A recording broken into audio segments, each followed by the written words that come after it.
এইটো হ'ল আজি 40 বছৰীয়া 40 বছৰ পূৰ্ণ হ'ল।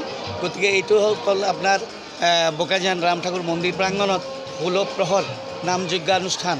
গতিকে তাৰ সপ্তমীৰ পৰা ষ্টাৰ্ট হয়, আজি নৱমী দিনে শেষ হ'ব।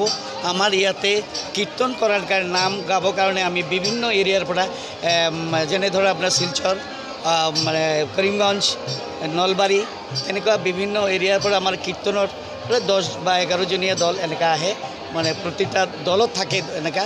তো এইটো আমাৰ গুৰু ভগ্নী গুৰু ভাই ইভেন শুভাকাংক্ষীসকলেই আমাৰ এই দান বৰঙণিৰে আজি এই অনুষ্ঠানটো এটলিষ্ট মানে 7,000 পৰা 8,000 মানুহৰ সমাগম হৈ আছে।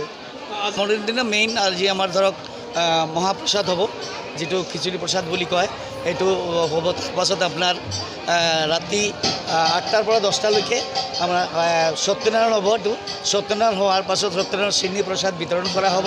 এইটো আমাৰ সমাপ্ত হ'ব সত্যনাৰায়ণ হোৱাৰ পাছত। তো গতিকে এই দলবিলাকে কীৰ্তন কৰি আছে। আৰু এটা দল আছে যিটো আপোনাৰ 6টাৰ পৰা 8টালৈকে হ'ব।